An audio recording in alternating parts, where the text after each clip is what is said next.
Good morning, ladies and gentlemen. In line with Eskom's commitment to keep you informed daily of the load shedding situation, here we gather again this morning. We are going to release the recording of this meeting as soon as possible after the end of this media briefing. I request each and every one of you who does require a recording or a voice note to use this conversation for such purposes. I will request that we do everything we can to limit our questions to the matter at hand, which is the load shedding situation. At this point, I'm going to ask André de Ruyter to give us the latest briefing. Thank you so much. Thank you, Sikanati. Good morning, everybody. I'm joining you this morning from Luba Power Station, where I'm meeting with management and staff to see for myself what the situation on the ground is. Later on this morning and this afternoon, I'll be visiting Butler and Kriel power stations also to understand what the issues are and remove as many obstacles as possible that are inhibiting performance for our power station management. The planned capacity outages that we've got, 5,787. The full load losses still very high at 10,472. Partial load losses sitting at 4,675 for total unplanned outages of 15,147. This is a bit better than it was during yesterday. So we've recovered about 900 odd megawatts, but still not nearly where we need to be in order for us to lift load shedding. The load forecast for this evening is trending upwards because of cooler temperatures and is anticipated to be at about 30,298 with stage 4 load shedding using our virtual power station as well as our reserves. We are able to meet a demand of some 26,756.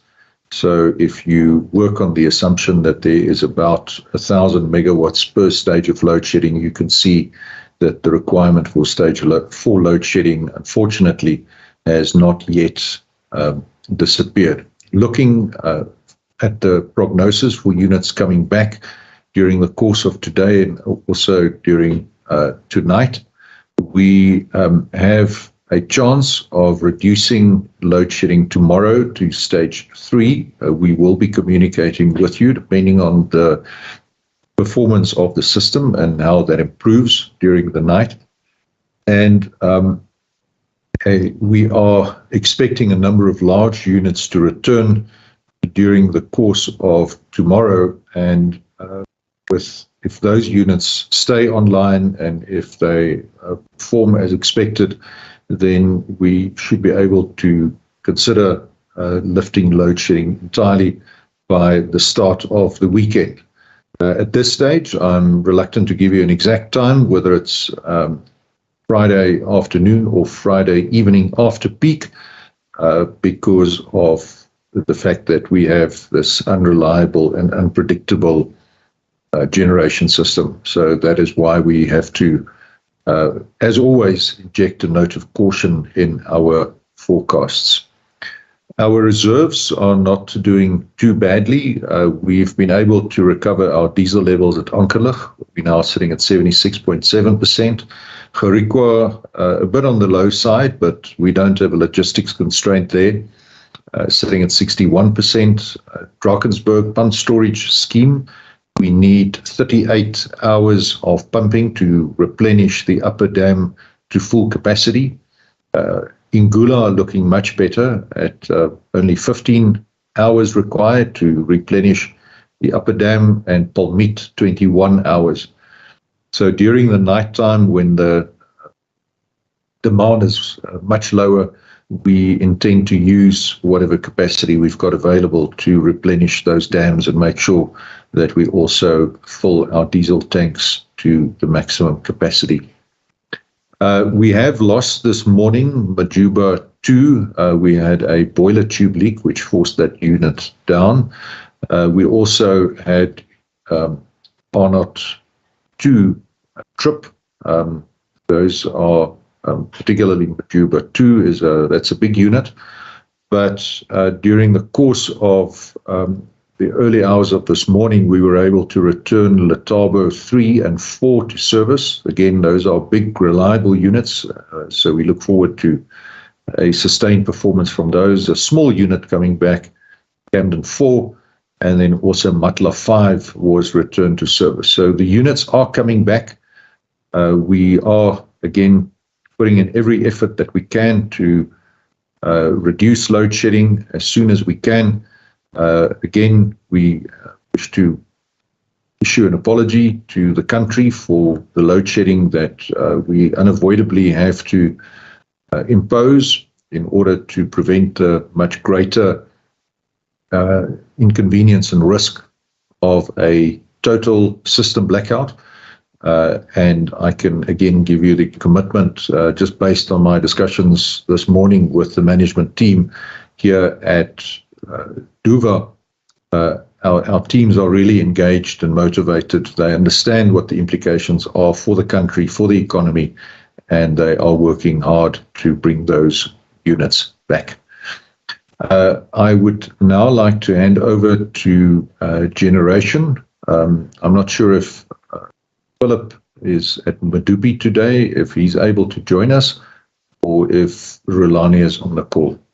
Sikonati, back to you. Thank you, André. Rulani is on the call. Philip is still trying to get settled. Rulani, over to you, sir. Thank you. Thank you very much, Sikonati, and good morning.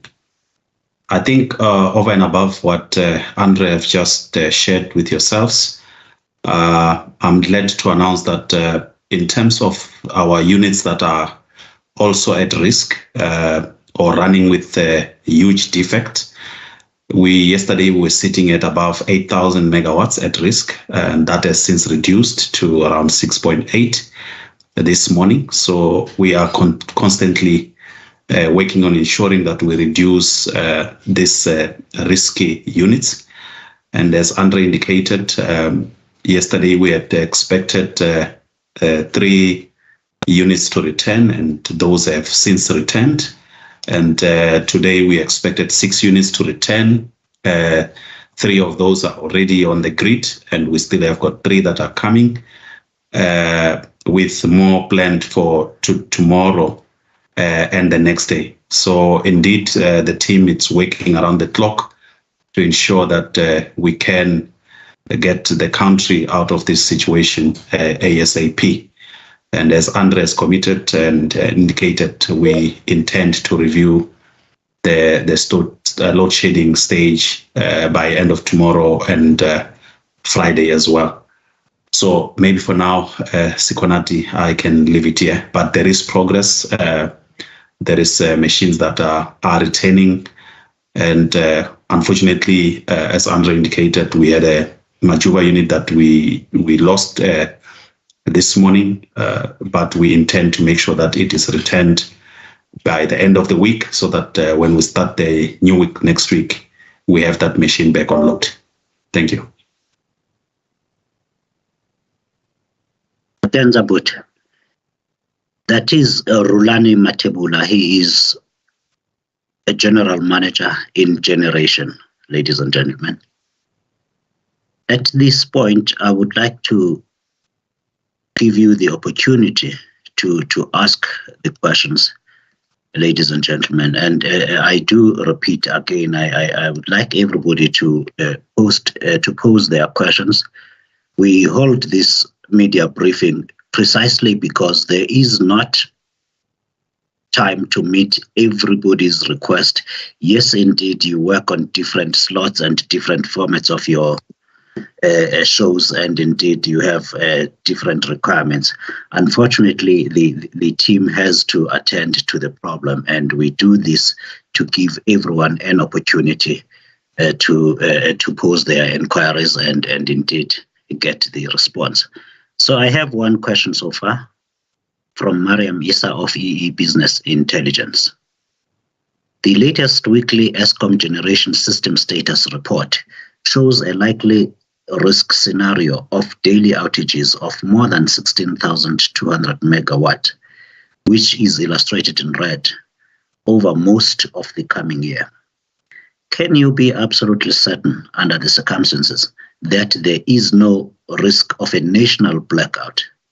How long would the country be out of power in this case, and how would Eskom deal with it? Do you think the government should declare the power constraints which the country is now facing a national crisis? André, you did deal quite extensively with a blackout scenario yesterday, but for Mariam's benefit and those who did not get the opportunity, please will you answer those? Thanks, Sekonati. Mariam, we have never experienced a system blackout in South Africa, so we have to look further afield to see what could happen. We have the experience or the example of a blackout that struck New York, I think it was in 1978, and it took them just under a week to bring the electricity back again. Because we use alternating currency and we have this heartbeat of the system of 50 hertz that needs to be maintained constantly. Once the total electricity supply is lost, restoring the supply is a gradual task that requires what we call black start capability.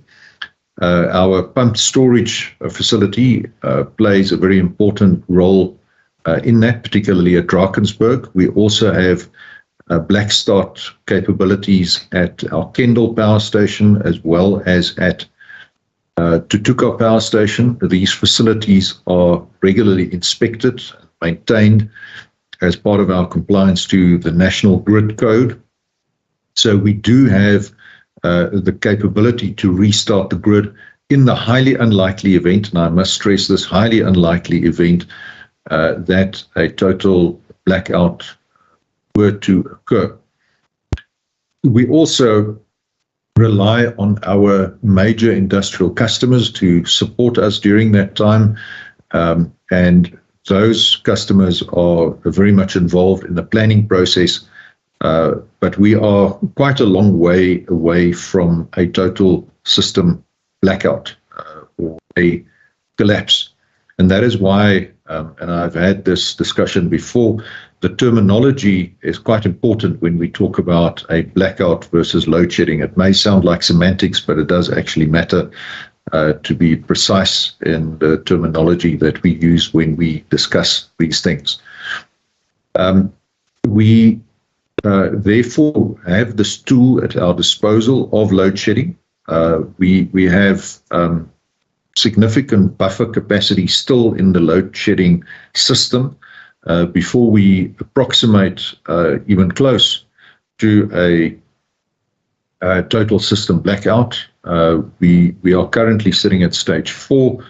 The blackout system provides for the load shedding schedule provides for a further reduction in load as low as stage 8. Of course, we don't want to go there, but we still do have headroom in the system to allow us to avoid a total blackout. So I would caution against speculation in this regard. I would caution against fear-mongering and stoking of speculation and fear in this regard. We do have plans in place. We have the capability of recovering, and we do not anticipate this as a credible risk at this point in time. Of course, we need more capacity on the grid as urgently as we can to give us that additional safety margin that we need in order to cater for the unpredictability and unreliability of our generation system. That is why we are in full support of the DMRE's efforts to expedite bid window 5 and bid window 6. We believe that these projects are 100% aligned to the need to bring capacity onto the grid as soon as possible, and we are doing everything that we can from an Eskom perspective to assist in accelerating those projects and making sure that they come online. We're also taking other steps, in particular the making available of additional grid access to investors who wish to make use of the less than 100 megawatt dispensation for embedded or owned generation. We are aware that our grid access unit needs to do more to expedite applications. We are streamlining those processes, and I'm quite comfortable that our Group Executive Distribution, Monde Bala, is personally seized with this matter and is giving this his attention. We do expect quite a significant number of additional applications, and we therefore need to brace ourselves and prepare our system that we can be as customer focused as possible, also with our grid access unit. So, Sikonati, it's a long answer, but it's a complicated scenario that Miriam and I think Faisal from the Citizen has also asked, but we now need to make sure that we can in fact head off this worst case scenario, which at this point in time is not a realistic one that we anticipate. Thank you.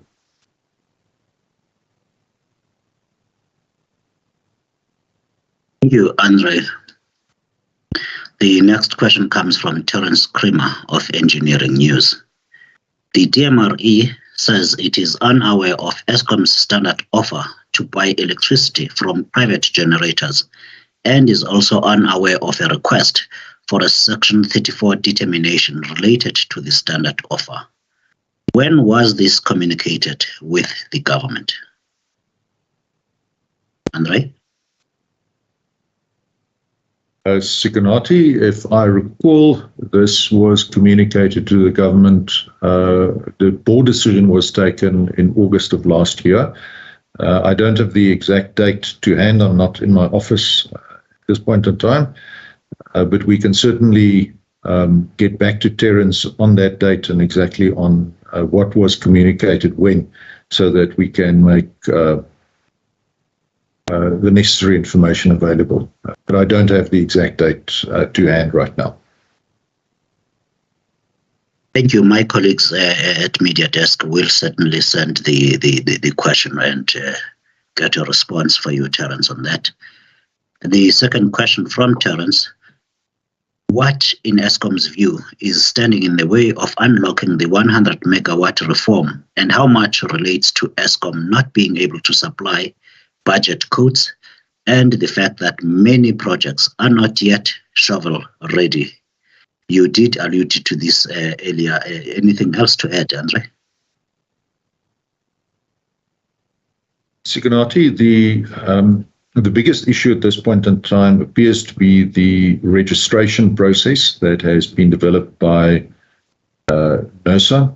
We are aware that the presidency, through Operation Vulindlela, is engaging with all parties, including with Eskom, to try and expedite the registration process. And from our side, we are certainly doing whatever we can to ensure that we are not on the critical path to delaying these projects from coming onto the grid. I may just want to ask Monde Bala, I see he is on the call. Monde, if you can give some feedback and comments on where we are with the grid access unit and the steps that we are taking to ensure that we can be efficient as possible in processing those applications and budget quotes. Thanks, Andre, and thanks, Konati. Yeah, I think you have touched on the refinement of our process that deals with providing access to the grid. We have put together a recovery plan for the unit to ensure that we set ourselves up to deal with what we expect to be an avalanche in terms of applications, specifically related to the 100 megawatt dispensation. We are engaging with stakeholders across the board. We've had engagements with the renewable energy associations. We are part of the presidency Vulindlela project, and we've also in engagement with the IPP office, wherein we try to ensure that we streamline all the processes. I think you've touched on it, that I think the biggest issue at this point in time is the registration for the individual projects with the regulator. Once that is sorted out, then we'll have a view in terms of the number of applications and whereabout those applications would be on our networks, so that then we can start the process of providing the different types of responses in terms of cost estimate letters and also budget codes. But yeah, at this point in time, that effort is still underway, and we are quite comfortable that we should be able to deal with applications as and when they come. Thanks, Andre. Thank you, Mr. Bala. Faisal Petal from the Citizen, your questions have really been extensively dealt with, but I will just read them and join them to Jan Vermeulen's questions at the bottom. What would a total collapse of the grid mean? How far percentage-wise is that from happening with the current load that is being lost? Jan Vermeulen from My Broadband also wants to know, on the risk of total blackout, around half of Eskom's generation fleet was offline when this load shedding started. How many more units could Eskom lose before a collapse is a real risk? Or at what point is it no longer fear-mongering but a reasonable warning? Sekgomotso Skepas is on the line, and he is the Transmission Group Executive.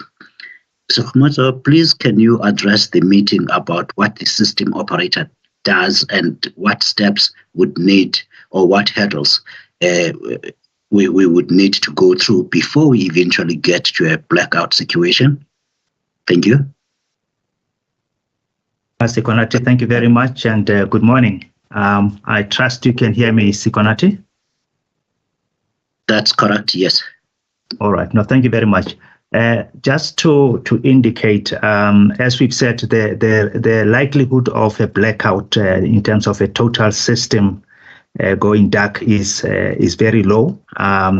The way the overall power system is designed is that there are a range of protection measures, devices that are designed into the system prior to getting to a likely scenario of load shedding. And as Andre indicated, should you get there, there are systems in place to actually recover the system and restore it.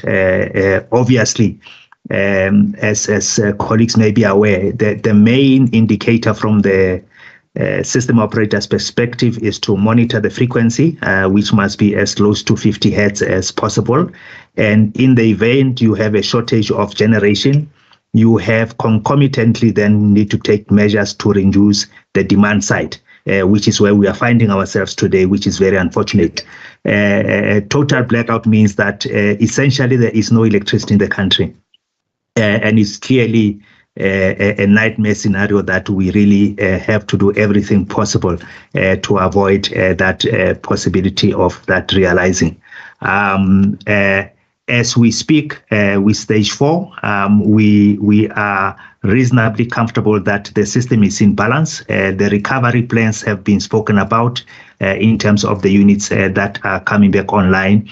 And therefore we we are not particularly concerned about this risk, but it's something that is always top of mind for the system operator to make sure that every second they are doing what is necessary to maintain balance in the system.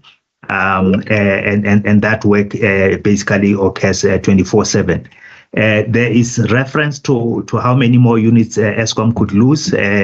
I really don't think, I don't have the specifics on that, but the main issue is if we lose units, we will concomitantly need to reduce demand to maintain the balance. And therefore, we will, and that is something that we will communicate as and when it happens, but we don't foresee that, that risk as we speak. Thank you very much. Thank you, Sekhumoto. Let's repeat his name, Sekhumoto Skriepers. He is the Group Executive for Transmission. What Sekhumoto did not add is that within the Eskom system, there are power stations that are designed specifically to then and cannot be named for security reasons. They are designed to actually reboot the country because we don't have neighbors that can supply electricity in order to restart the car, so to speak. And there would have to be quite a few other steps before you get to a blackout scenario. And that would, of course, have to be past stage 8 of load shedding if we were to get that far. Ryan Brothwell of Business Tech says, we noted that one of the car power ships was docked in Cape Town this morning. Is Eskom aware of any additional plans to use these ships to help with supply? Thank you. André, Sekhumoto, who is going to take that, please? I'm not aware of the vessel docking. Just judging by the photograph, it looks like an LNG vessel.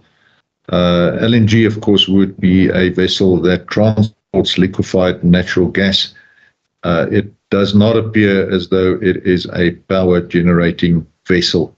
So I'm not aware of it being owned by the Turkish company in question, and I can't speculate on the reason for that vessel docking in Cape Town. We are not involved in that process at all. Thanks, Sekonati. Thanks, Andre. Mariam Issa of EE Business Intelligence is back. Thank you very much for the answer to my question. I would like to follow up. Given that the system status report shows a high risk of 16,200 megawatts not being available over most of the remainder of the year, does this not mean that we face a high risk of load shedding over the entire period? You are talking about a whole year, Mariam. Andre, are we facing a higher risk of load shedding over the whole year? One of the main reasons for the elevated risk of load shedding, as we have been communicating, is the fact that we have Tutuka Unit 2 on a refueling outage right now.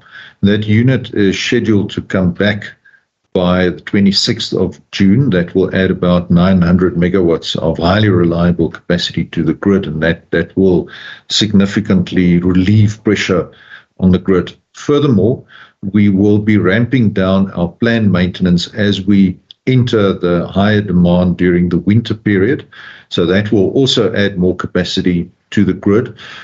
Thirdly, if we look at the history of the performance of our power stations, it is quite clear that we have generally a better performance from our power stations during the colder, drier winter season.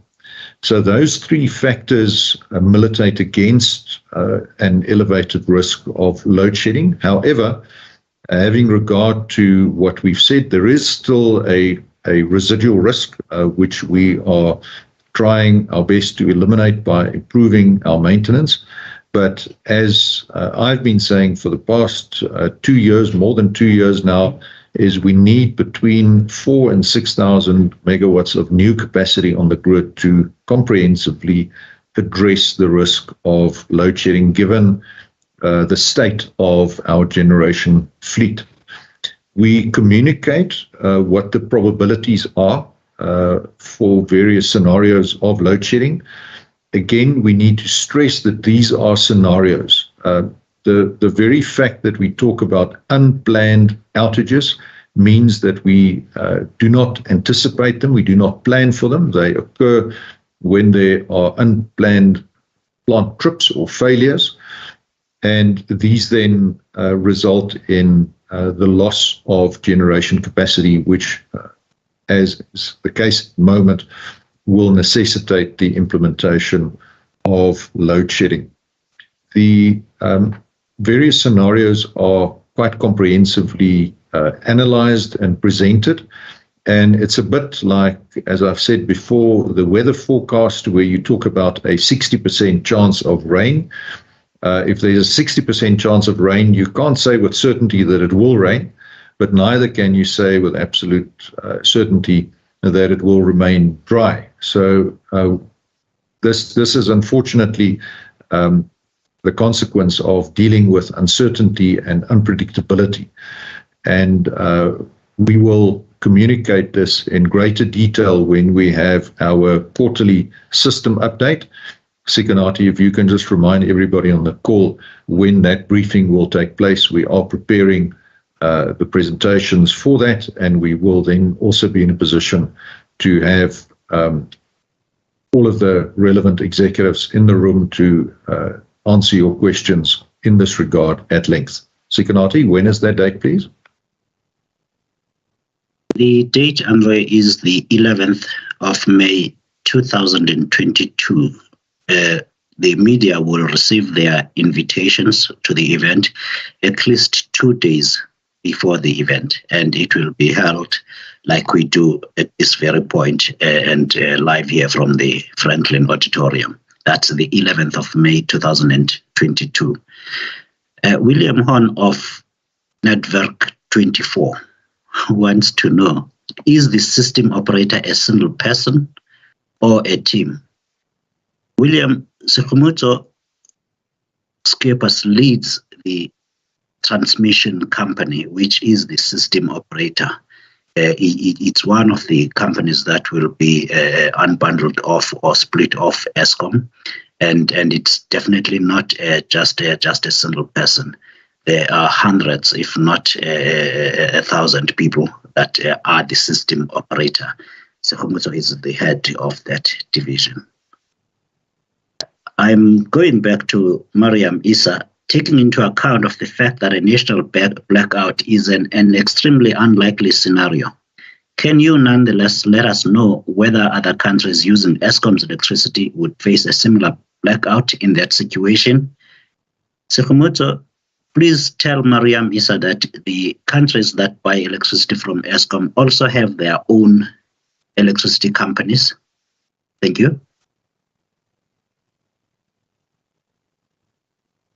Yeah, thank you very much, Sikonati. As Sikonati has indicated, various countries have got their own plans to deal with the likelihood of a blackout. And in fact, some of the neighbors have had blackouts. I know there had been one previously in Zambia, as well as Botswana. And we probably did not see the effect because in relative terms, the South African power system is much larger.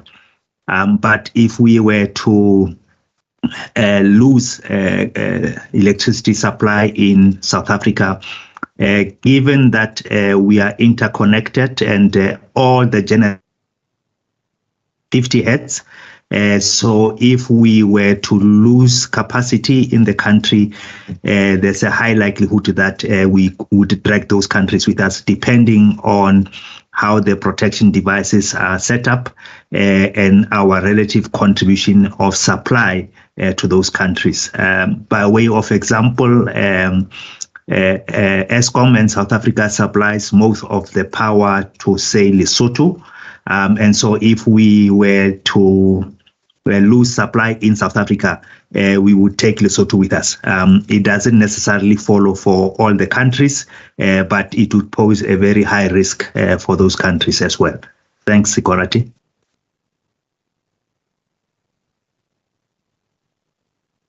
Thank you, Sekumuto.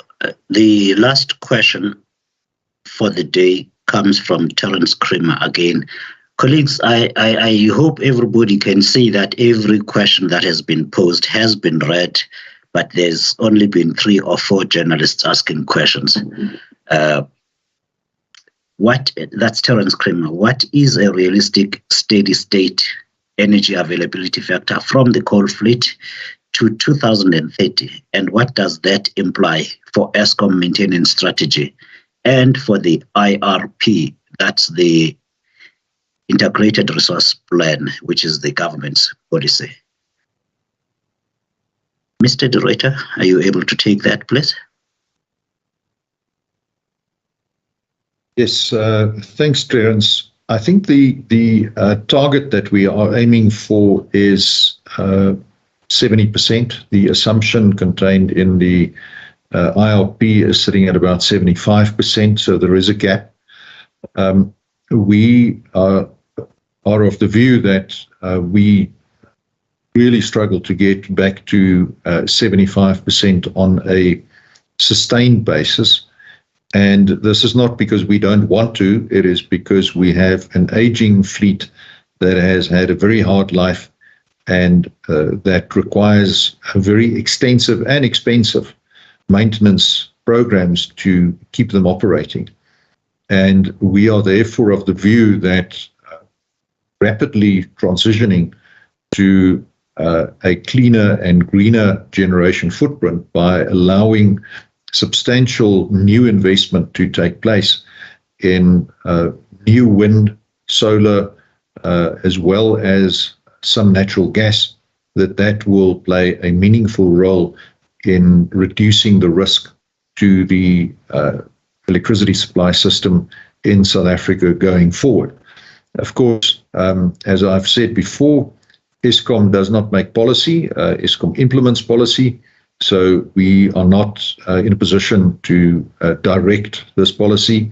We have run a number of scenarios, in fact, close to 100 scenarios of various permutations for an electricity supply system, using various contributions from various technologies.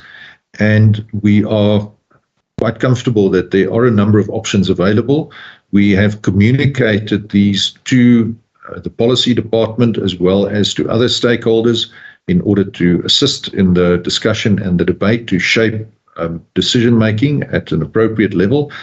But I think we need to face up to the facts that to expect the Eskom coal-fired fleet to return to its former glory of 80% or 85% EAF is going to be very difficult to achieve and will cost an extraordinary amount of money, time, and effort, which probably would be better directed at unlocking the grid as quickly as possible to new generation technologies that we can then make available to address the shortfall in generation capacity on a comprehensive basis. Thanks, Sikonati.